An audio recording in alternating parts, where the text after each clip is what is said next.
think silent films reach a high point with the artist? The pre-sound era produced some of the most beautiful, arresting films ever made. Channel Viaggio Celebrity presents the list of top 10 silent films. Number 10. City Lights, 1931. With the aid of a wealthy erratic tippler, a dewy-eyed tramp who has fallen in love with a sightless flower girl accumulate money to be able to help her medically. City Lights was arguably the biggest risk of Charlie Chaplin's career. The jazz singer, released at the end of 1927, had seen sound take cinema by storm. But Chaplin resisted the change-up, preferring to continue in the silent tradition. Number 9. Earth, 1930. In the peaceful countryside, Vasily opposes the rich Kulaks over the coming of collective farming. Earth, kept by that avowedly secular title, is a lyrical carnal movie about birth, death, sex and rebellion. Officially, this Soviet-era Ukrainian silent is a fiend to collective farming, crafted around a family drama, but its director, Alexander Dovzhenko, was a born renegade, for whom plots were far less important than poetry. As Jonathan Rosenbaum wrote in this paper, in Dovzhenko's world, the events often turn out to be the swords themselves. Number 8. Battleship Potemkin, 1925. In the midst of the Russian Revolution of 1905, the crew of the battleship Potemkin mutiny against the brutal, tyrannical regime of the vessel's officers. The resulting street demonstration in Odessa brings on a police massacre.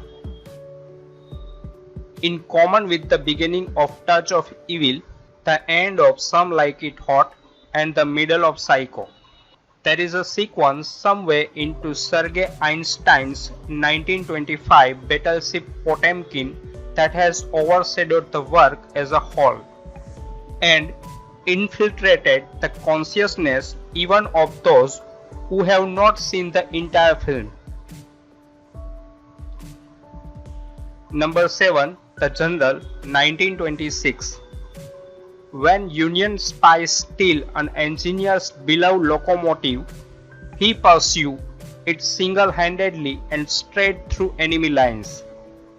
Orson Welles, who knew a thing or two about silent movies, famously anointed Buster Keaton's crowning achievement the greatest comedy ever made, the greatest Civil War film ever made, and perhaps the greatest film ever made.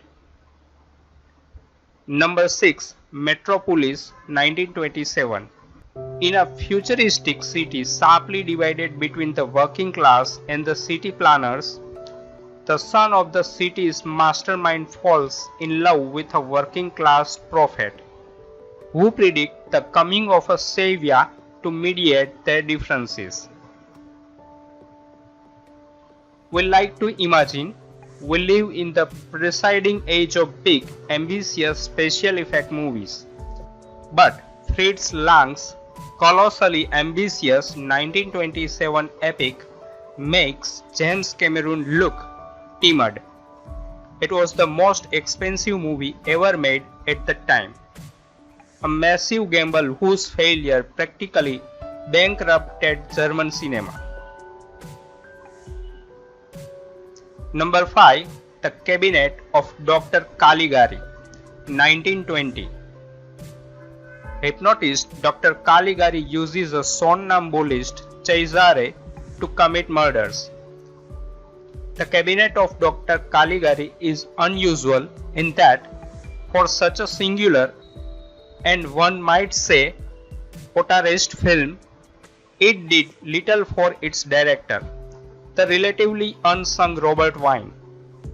And yet, this 1920 film is perhaps the very first art movie, since it is impossible to discuss it without mentioning its extraordinary set design, which perfectly complements its tale of murder and madness, as well as the deliberate abstractions in the storytelling. Number 4. The Wind, 1928. A frail young woman from the east moves in with her cousin in the west, where she causes tension within the family and is slowly driven mad. The Wind is one of the 4 or 5 movies that best demonstrate the richness and variety, and the purity and clarity of expression that silent cinema had achieved by the time it was fatally and forever subsumed, like a lost Atlantis beneath a deluge of sound and speech. King Vidor's The Crowd, Murnau's Sunrise, Paul Fazol's Lonesome, and Fritz Lang's Metropolis all arrived like the wind, just in time to see silent cinema made obsolete in a matter of months in 1927. Number 3. The Lodger, A Story of the London Fog, 1927. A serial killer known as the Avenger is on the loose in London, murdering blonde women. A mysterious man arrives at the house of Mr. and Miss Bunting looking for a room to rent. The Bunting's daughter is a blonde model and is seeing one of the detectives assigned to the case.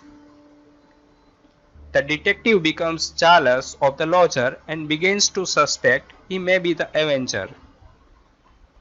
Hitchcock's most successful silent movie. As he himself acknowledged to Francois Truffaut, was the first that could plausibly be called Hitchcockian. This variation on the hunt for the Jack the Ripper features themes and motifs that could recur throughout Hitchcock's career. The suspected killer who may be innocent, the heroine who loves him but who may yet become his next victim. Number 2. Sunrise, 1927.